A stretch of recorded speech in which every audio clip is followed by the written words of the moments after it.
माता की। आज आपल्या महिलांचा आवडता सण म्हणजे नागपंचमीचा सण आणि आपले सर्वांचे लाडके भाऊ विशाल कदमजी नेहमीच आपल्या पूर्णा शहरातल्या लाडक्या बहिणींच्या साठी हा पंचमी महोत्सव कार्यक्रम ठेवत असतात। त्या कार्यक्रमासाठी उपस्थित खास आपल्या सगळ्यांना मार्गदर्शन करायला आल्या आणि ज्यांचं मार्गदर्शन मलाही खरं ऐकायची इच्छा आहे त्या डॉक्टर ज्योतिताई वाघमारे ज्या राज्यसभेच्या खासदार आहेत, या ठिकाणी उपस्थित आदरणीय उत्तमरावजी कदम साहेब, उपस्थित आदरणीय मीनाताई कदम, भारतीय जनता पार्टीच्या आपल्या जिल्हा परिषदेच्या महिला व बाल कल्याण सभापती ऐश्वर्याताई चव्हाण, सुचिताताई आनंदजी भरोसे, आपल्या पूर्णा पंचायत समितीच्या सभापती उज्ज्वलाताई पिसाळ, अर्चनाताई ढगे, सखूबाई लटपटेजी, कोमलताई काळे, रितेशजी काळे, बालाजी खैरेजी, काशीनाथरावजी काळबांडे, बालाजी देसाईजी, रेखा खराटेजी, जनाबाई जोंधळे, प्रेमला सोळंकेजी, पूजाताई कदम, राजनंदिनीताई पंडित, वंदनाताई रणवीर, बळीरामजी कदम, व्यंकटरावजी पोळ, दादारावजी पंडित, उपस्थित सर्वच मान्यवर आणि जमलेल्या सर्व लाडक्या बहिणी आणि फक्त बहिणींच्या साठीच नाही तर विशाल दादांनी तुमच्या लहान मुला मुलींसाठी सुद्धा या ठिकाणी आजचा दिवस आनंदात साजरा करता यावा म्हणून बऱ्याच खेळ वगैरे ठेवलेले आहेत। बघा, महिला भगिनींना ज्योतिताई आमच्या पूर्णा असेल, परभणी जिल्हा असेल, कुठल्या शहरामध्ये महिला भगिनींच्या विरंगुळ्यासाठी काहीच नाही।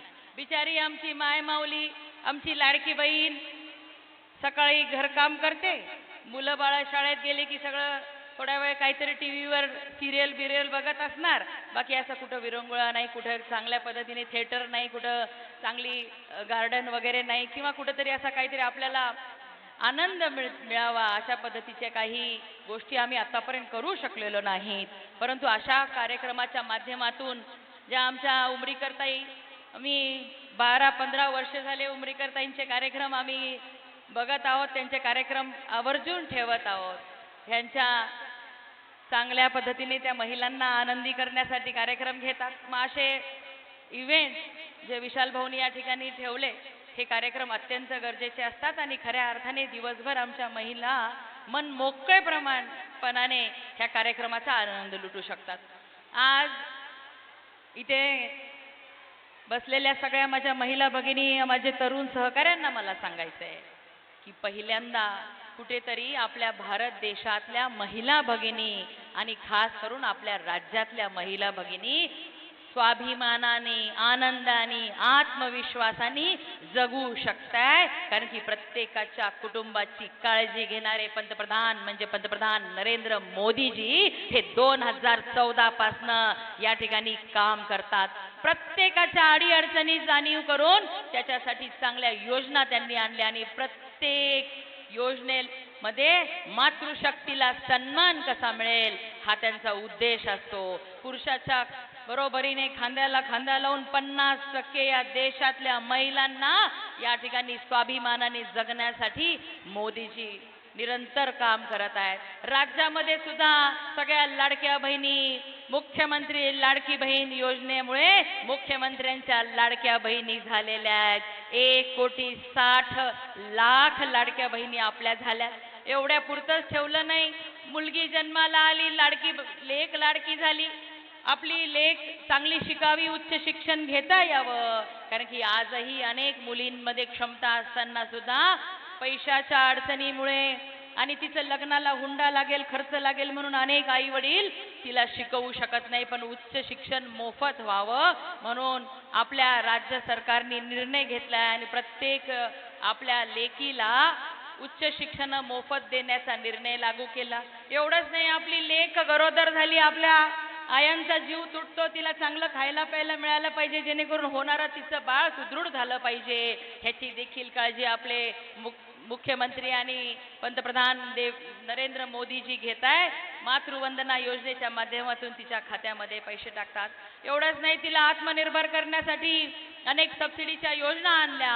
लखपती दिदी, आज कालच स्वातंत्र्य दिनाच्या दिवशी पंतप्रधानांनी सांगितलं की 6 करोड लखपती दिदी आपल्याला या देशामध्ये बनवायच्यात. आणि आपल्या राज्यामध्ये सुद्धा आमच्या ऐश्वर्याताई इथं आहेत, महिला बालकल्याण सभापती, महिला बालकल्याण मंत्री म्हणून मी काम करत आहे. आपल्या जिल्ह्यामध्ये सुद्धा सुंदर आपल्याला 2 लाख लखपती दिदी बनवायच्या. आणि मला अभिमानाने सांगते मी, ज्योतिताई, आमच्या जिल्ह्यामध्ये 1 लाखाच्या वर लखपती दिदी झालेल्या आहेत आणि आमचा मानस आहे की यावर्षी 2 लाख लखपती दिदी बनवायच्या. प्रत्येक माझी लाडक्या बहिणीला स्वतःच्या पायावर उभं करायचं आहे, कारण की पै न पै जोडून ती स्वतःच्या संसाराला या ठिकाणी उभं करण्याचं काम करत आहे.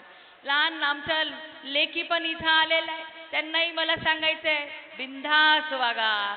तुमची काळजी करणारं सरकार, महायुतीचं सरकार, आदरणीय देवाभाऊंचं सरकार, एकनाथ शिंदे साहेबांचं सरकार आणि आपल्या सुनेत्राताई पवारांचं सरकार तुमच्या पाठीशी ठामपणे उभं आहे. तुम्ही स्वप्न बघा, ती स्वप्न पूर्ण करण्यासाठी आम्ही सर्वजण तुमच्या सोबत आहोत, तुमच्या पाठीशी आहोत.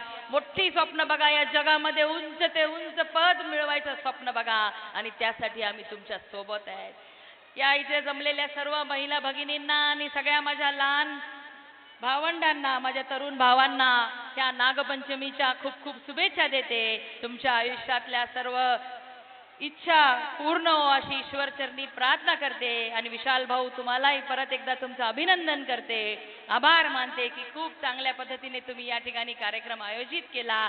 अशीच आमच्या लाडक्या बहिणींची काळजी तुम्ही नेहमी घेत राहा. ह्या लाडक्या बहिणी लाडक्या भावाला कधीच सोडणार नाही, हा विश्वास मला या ठिकाणी आहे. आणि म्हणून आज मला खूप काही कार्यक्रम, सेलूमध्ये सुद्धा असेच पंचमीचा कार्यक्रम आहे, तिथे पण जायचं आहे. म्हणून आपल्या सगळ्यांची रजा घेते, ज्योतिताई आपली सुद्धा रजा घेते आणि परत एकदा लवकरच आपण भेटू ही अपेक्षा व्यक्त करते आणि माझे 2 शब्द संपवते. धन्यवाद. जय हिंद, जय महाराष्ट्र.